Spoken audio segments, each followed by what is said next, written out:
네, 안녕하세요. 은혜와 선물교를 섬기고 있는 송용원 목사라고 합니다.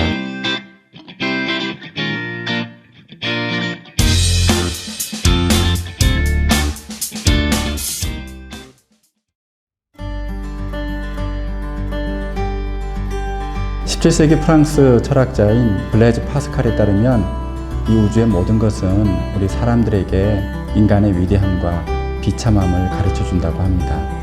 코로나19로 닥쳐온 이 글로벌 경제 위기는 지역과 계층과 세대를 막론하고 거의 모두를 극심한 고통으로 몰아넣은 채 우리 인간에게 비참이 무엇인지를 아주 매섭게 가르치고 있는 중입니다. 하지만 돌아보면 이 역사 이래로 우리 인간의 일생은 누구나 통과해야 하는 그런 가난하고 불안한 나날의 연속이 아닐 수 없었습니다. 자, 그렇다면 하나님께서는 어째서 우리 사람들에게 이렇게 재난과 더불어 가난을 허락하시는 걸까요? 이 비밀을 간직한 그 산상수훈 말씀을 유진 피터스 목사님은 메시지 성경에서 이와 같이 풀어내셨습니다. 벼랑 끝에 서 있는 너희는 복이 있다. 너희가 작아질수록 하나님과 그분의 다스림은 커진다. 모든 것을 다 잃은 너희는 복이 있다. 그때야 너희는 하나님 나라를 찾게 될 것이다. 굶주림에 지친 너희는 복이 있다. 그때야 너희는 메시아의 음식을 먹을 준비가 된 것이다. 하염없이 눈물 흘리는 너희는 복이 있다. 아침이 되면 기쁨을 맞게 될 것이다. 이렇게 성경을 풀어서 말씀을 하셨습니다. 이 유진 피터슨의 번역은 자칫 우리가 읽는 이 성경이 가난을 미화하는 것처럼 오독하지 않도록 도와주고 있습니다. 우리 주님도 물론 이 땅에서 배고픔과 갈증, 피로, 거절이라는 다양한 가난을 아주 철저하게 겪으셨습니다. 하지만 가난을 이상화하거나 찬양하지는 않으셨습니다. 다만 가난에는 겸손과 용서, 사랑과 연대를 통해 하나님 나라로 우리를 이끌어주는 어떤 신비가 있음을 알려주셨습니다.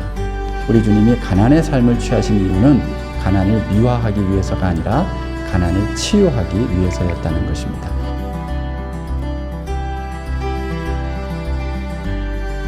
우리는 흔히 이렇게 생각할 수 있습니다. 이 가난은 아마도 생계를 유지하기 위해 노동하지 않으면 안 되는 그런 가난, 혹은 스스로 돕지 않으면 아무도 도와주지 않는 어떤 노동자의 고단한 일생을 가리키는 그런 가난이 아닐까?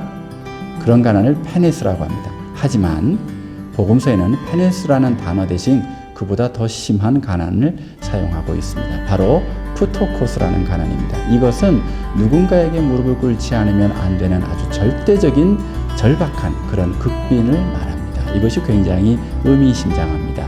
이것은 우리가 하나님 앞에 나 자신을 의지할 데 없는 어떤 거린과 같은 존재로 드러내면서 탄원하는 사람들의 빈곤을 가리키는 히브리어 아니에 해당된다는 거죠. 즉 십자가의 자리에까지 내려가신 우리 주님처럼 절대적으로 가난해진 마음이 아니고서는 결단코 만날 수 없는 하나님의 성소가 따로 있다는 의미일 것입니다. 복음서에 따르면 이 육신의 가난에는 심령의 가난을 드러내는 신비로운 능력이 있다고 합니다. 우리 육신이 가난할 때 여러분 어떻습니까? 자기 자신의 영적 가난의 깊이를 절감하지 않습니까? 그래서 우리는 그리스도에게 이끌리게 되는 것입니다. 그런 경우라야 사실 은혜를 진정 사모하게 되는 법이죠.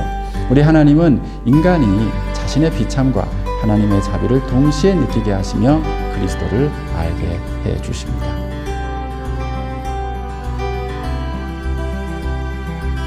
내가 물동이에 떨어지는 그 한 방울의 물처럼 전혀 중요하지 않다는 사실을, 내게 꼭 있어야 할 대상은 세상 다른 그 무엇도 아닌 오직 하나님밖에 없다는 것을 깨닫는 것이죠.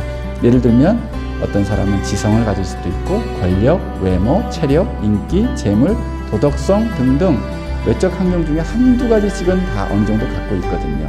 그런데 그것에 의존할 수밖에 없는 것이 바로 우리 육신인데, 그런 육신이 가난해지는 것을 통해서, 즉 건강을 잃거나 재정의 문제가 생겼거나 자녀의 문제가 생겼거나 이렇게 해서 자기의 의가 산산이 깨어질 때만이 비로소 우리는 자신에게 붙들려 있지 않고 하나님께로 방향을 돌리게 될 수 있다는 거죠. 이게 회개입니다. 그래서 우리 영혼은 회개를 통해서 단순하고 깨끗하게 되고 비참하고 열등한 삶이 아니라 순전하고 진실한 삶이 시작될 수 있다는 거죠. 그래서 파스칼은 이것을 가리켜서 본래의 무지에서 현명한 무지로 건너가는 것이라고 말합니다. 재난을 통해 우리 인간은 가난과 역경을 겪게 되지만 그러한 과정을 통해서 우리 인간은 진정 인간이 되고 하나님은 하나님이 되신다는 겁니다. 이 지상에서 나를 도울 수 있는 최후의 원조가 끊길 때 우리 인간은 비로소 하늘아버지의 권능과 약속을 철저하게 의지하기 마련입니다. 그래서 신학자 판넨버그는 우리 인간에게 닥쳐올 수 있는 어떤 상황의 굴욕을 통해서도 없어지지 않는 하나님과의 연합, 하나님 나와 함께 하신다는 그 규정이 바로 우리 인간에게 부여하는 궁극의 존엄성이라는 것을 다시 확인할 수 있다고 말합니다. 이러한 차원에서 가난은 저주가 아니라 복이 될 수 있습니다.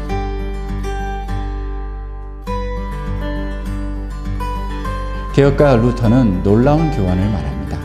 우리 그리스도께서 나의 가난을 가져가시고 대신에 그분의 부여를 주시는 분입니다. 여러분, 이 세상에 누가 이런 교환을 해주겠습니까? 주님은 나의 더러운 것, 약한 것, 모자란 것 가져가시고 그분의 깨끗한 것, 강한 것, 넘치는 것으로 exchange, 바꾸어 주십니다. 교환해 주십니다. 우리 그리스도께서 하나님께 충족을 이처럼 드렸기에 우리를 하나님도 용서해 주실 수 있게 된 것입니다. 자, 이러한 주님의 선물 교환 시스템에 들어온 마음이 가난한 성도들은 서로에게 그리스도의 선물이 되어주는 베품과 용서와 사랑의 공동체가 될 수 있는 것입니다. 그래서일까요? 가난을 통해서 교회는 영적 생명이 새로워지곤 했습니다. 역경은 우리 교회의 영적 필요가 무엇인지 우리 그리스도인들에게 알게 해주는 어떤 사이렌 경보와 같은 역할을 했습니다. 역사를 돌아보면 교회는 자발적이든 아니든 가난을 통과하던 시절에 그 예전에 갖고 있던 죄로부터 순수해지고 하나님 사명을 새롭게 담아낼 그런 깨끗한 그릇으로 변모하곤 했었습니다. 그래서 교회의 강함이 아니라 약함 속에 하나님의 능력이 온전하게 된 것이죠. 그러니 우리 교회는 사실 자발적이고도 꾸준하게 가난함을 상실하지 않는 편이 좋다고 하겠습니다. 이렇게 하나님이 허락하신 고난과 역경을 기뻐함으로 견디며 인내하는 가운데 허락하신 이 선물을 이웃과 나눌 때 이 어두운 세상에서 많은 이들을 옳은 대로 돌아오게 하는 밤하늘에 빛나는 별이 될 것이니 말입니다. 세상은 그렇게 말합니다. 사랑이 밥 먹여주냐고. 그렇게 가난한 자들을 많이 조롱합니다. 하지만 하나님 나라는 무엇을 알려줍니까? 그렇지 않다. 사랑이 정말 밥 먹여준다. 결국 사랑만이 생명의 밥을 먹여준다는 영원한 진리를 우리 교회 역사는 작은 자들, 가난한 자들을 통해서 생생하게 보여주지 않았겠습니까?